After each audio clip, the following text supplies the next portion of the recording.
Hi, welcome to Animal Talk Thursday. And here we are today in our little barn. This is called the Little Barn. And this is attached to our Margaret's and my personal house. But these are all Spring Farm animals up here. And we thought we'd come from here today because our theme today is winter weather, because we've all had enough of that, right? And how it affects the animals and what they think about it. There we go. And that's Felix.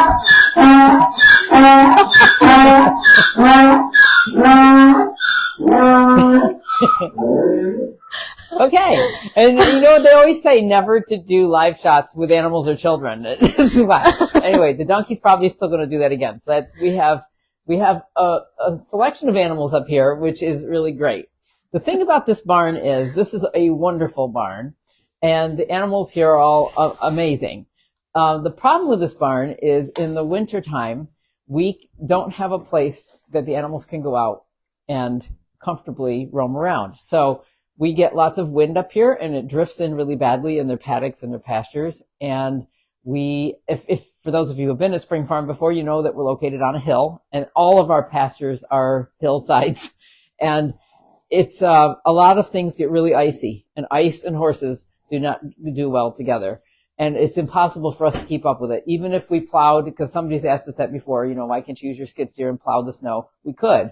But what the problem is the ice that's underneath it. And this year in particular, this winter has been especially difficult because we've had ice, snow, and it's layered. We just now have had a melt here, which has been pretty decent. And now tonight it's supposed to go below freezing again. And we're supposed to get more snow. So we have lots more ice because of the melting snow. But the horses, but the point is, and they're all not going to want to hear this in here, but the point is it's going to be several weeks before they can go out to their pastures. Even their paddocks right now are too dangerous for them to go out in. We lost a horse here a few years ago to slipping on ice. It's something that we take very seriously, obviously, and are not going to let that happen again. And the ice, I just want to say how treacherous this can be. The piece of ice that this horse slipped on was no bigger than like this big around. It was literally her hoof fit on it.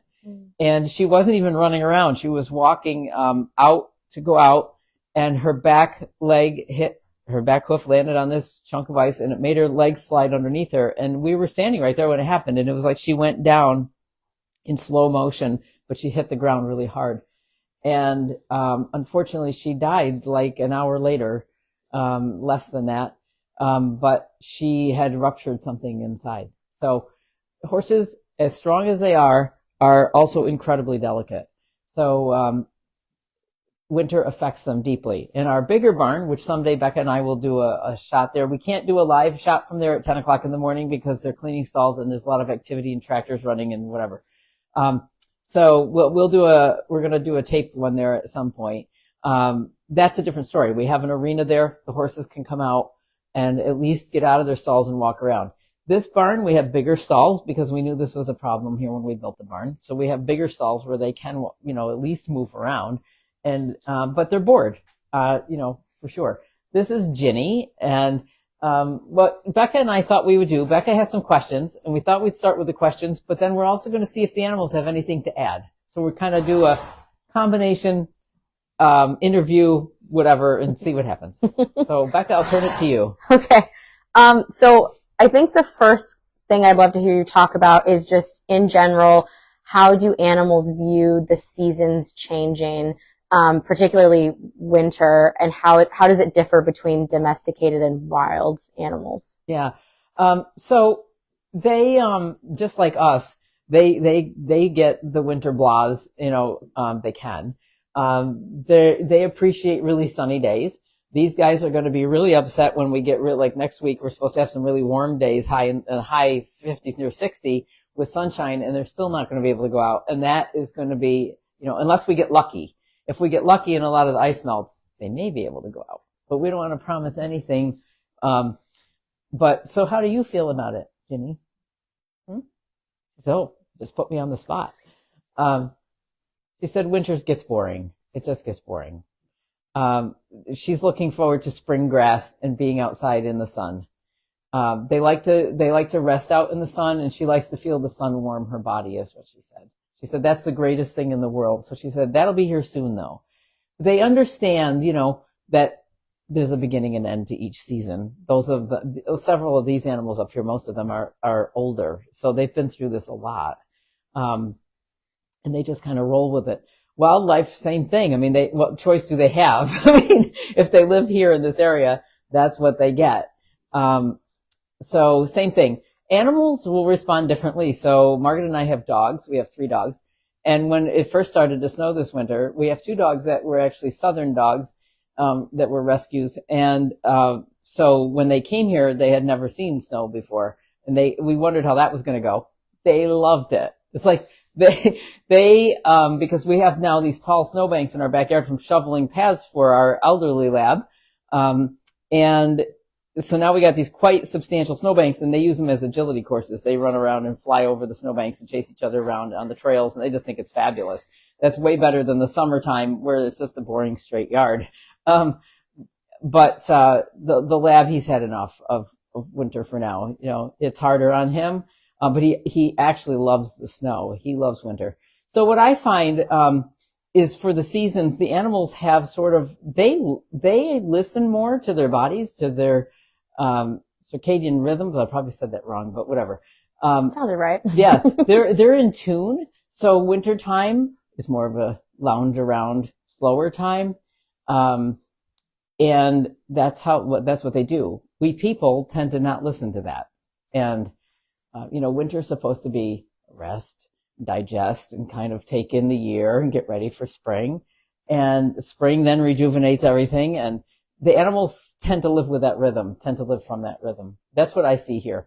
A couple of weeks from now, they're going to be like so excited because they know grass is coming, and then you can actually feel it in the air. And the horses start getting really frisky, and because they want to get out and start eating some grass. Mm. Yeah, I sometimes think about, it would be great to live in Florida or somewhere where there's no winter and where there's less change in the seasons. But then I wonder, would I really want that? And so I know the animals love the sun and they love the nice weather, but if they could choose to have that all the time, would they not, because they understand the utility of winter? So the animals here wouldn't choose that. But again, it's an individual choice, just like with people. So there's some animals that love the summer better than others.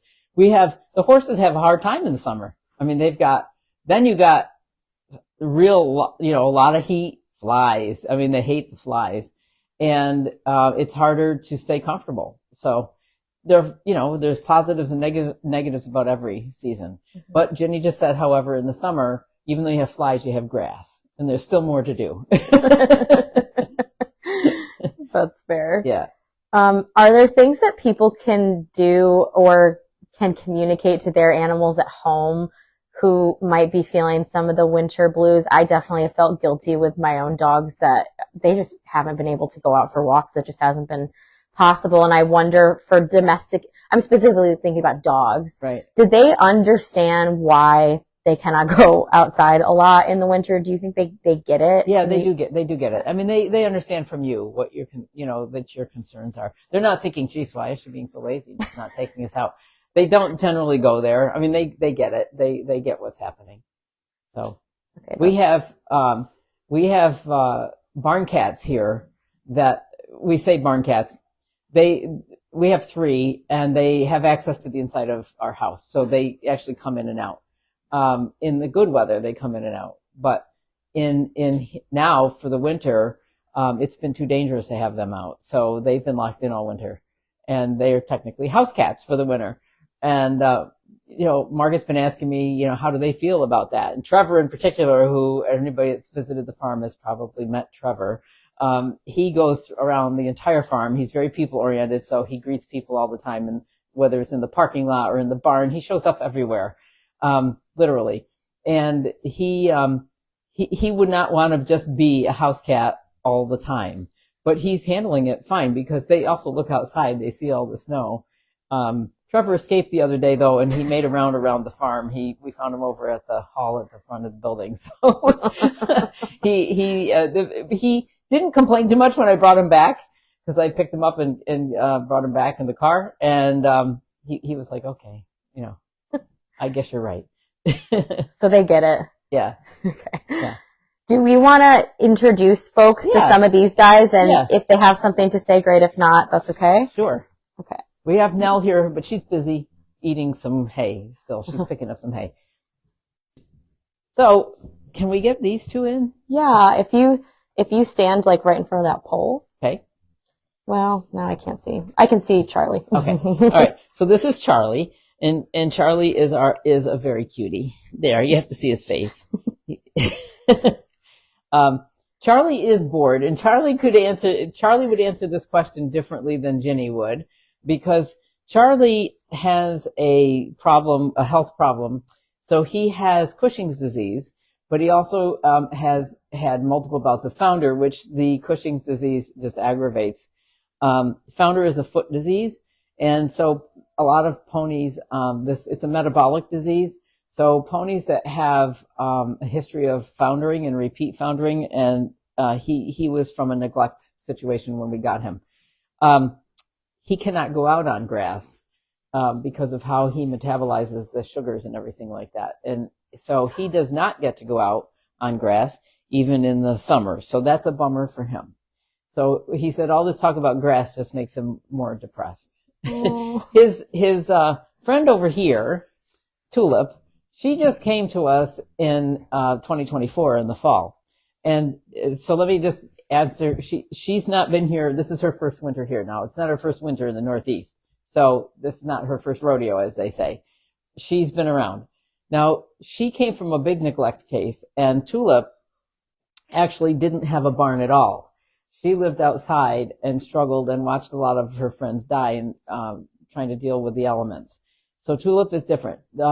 Just to answer anybody's question that's watching this, in case I don't know what shows up on the video, but she has a huge swelling on her face, and that is actually a cyst.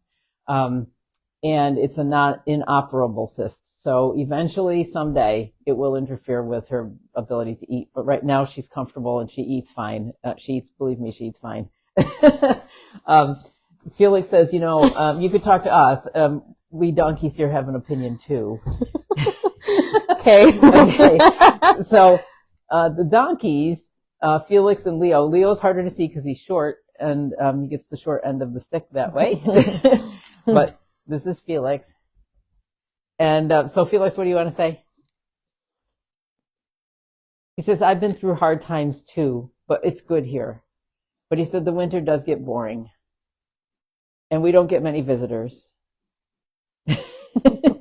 So he looks forward to being outside in the pasture and getting sunshine.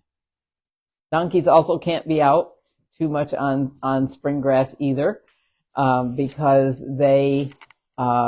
they're actually desert animals. So they're not meant to be out on lush grass all day. So they have to have a controlled diet as well. They actually don't like winter because they're hot house flowers. I didn't know that. Yeah, well, their origin isn't from a desert. They're more desert oriented. So they're totally different than horses in a lot of ways, in a lot of aspects. They may be in the equine family, but they're very different than horses are. Their needs are different. Their whole everything is different about them. We have, if we keep walking down here, if you can get a picture of Mary. Hi, Mary. We have two sheep in here. The other one's, Mary. Sorry. It's okay. The camera scared her. Oh, she'll come back. Come back up here. I'm not so sure about that. She's like, what is that contraption? Yeah, I don't know. Sorry. So Mary's awfully cute. And Mary, with her very heavy wool coat, is not minding the cold at all. But they get bored. She and Daisy, there's another sheep that's around the corner that you can't see. And Daisy's very elderly. And they definitely are looking forward to sunshine and grass, for sure. Daisy's a lot shyer than Mary. Yeah. It seems. Yep. Yeah, for sure. So, yeah. And here's, you All can right. see Leo. Hi, There's Leo. Leo. Can we see your little face? There he He's is. so handsome. This is interesting. So Leo loves butterflies, and he talks. If for those of you who follow along with the animal messages, the messages of gratitude in November, December, Leo frequently gives messages about watching butterflies. He just loves summertime and butterflies. Aww. Yeah, he's a very esoteric kind of guy. Aww. I love butterflies too. Yeah, he said they're special. Butterflies are special. There's somebody in the comments who said Charlie's on my refrigerator as I sponsored him one year. Thank you, Donna. Well, thank you for that. Charlie will be very grateful to know that. Yeah. When we get sponsors for the animals, your name gets posted on the website as sponsoring them. You get a little poster from us with a message from the animal. And, but just so you know, I do tell the animals when they're being sponsored. So they feel that. They definitely feel their sponsors. So, that's a big deal. So thank you all for those of you who do sponsor animals. And they do know about it. I've had problems with some of the horses getting into contests about how many sponsors they have. Yeah. Somebody else asked a good question about Charlie. How do we handle, can he go outside not on grass? How do we handle that? So what we do, we try to get as many flat, dry lots here as possible. In fact, we're trying to do another one because donkeys, we have more than this. This little barn has a bunch of these. We have the flattest spot up here at this barn. So a lot of the horses that are up here and the donkeys and everything that are up here are in need of dry lots and flatter areas. So yes, we try to have places where we can put them outside. They don't just stand in stalls all day, all year. Absolutely not. They go out, they get fresh air, sunshine. And it may be that we have to limit how much they're out. Definitely they get limited as to how much grass they're out. But we have dry lot paddocks here, just outside these stall doors. And so Charlie and Tulip get to go out in the dry lot pasture. And they can be out all day while the horses are out on the pasture and they can see them. So Tulip has the same issue as him with the grass. Yes. Yeah. So Tulip, interestingly enough, that's why we put her up here with Charlie. Charlie, first of all, really wanted a companion. But the other thing is Tulip has the identical problems that Charlie does. They're like health copies of each other. That's so funny because now they're just like biting at each other. She's like, see, it's your fault. So they go out together and they have a big paddock area with a shed, but we leave the stall doors open and they can come in and out of the barn. So, and that's when the weather's nice, obviously, and when there's no ice outside. But that's how, in the summer, if you were to come in here, the stalls would be empty and they would be outside. Gotcha. Yeah. Gotcha. All right. Do you or does anyone else in here have any final words before we leave? He was just going to bray. Leo says yes. He said, I can't see all these people, but it's really, he said, are there lots of them? Like he wants to know how many people are watching. He says that he's going to have something to say. He says he wants to make sure, Felix too, he's coming in here, that you all know about donkeys because Felix says that donkeys are often misused, but he said, and misunderstood. And he said, so if we could speak on behalf of all donkeys, we would want you to say that you should today appreciate a donkey. And Leo says that he thinks people are really neat and kind, and he's very thrilled for kind people. And if it weren't for kind people, they wouldn't be alive. And so they're very grateful for that. Aww. Well, right back at you guys. And Felix just said, okay, I don't know what else to say. He just went to the back and he was like, I don't know. That's probably it. That was great. I don't know what else to say. Thank you guys.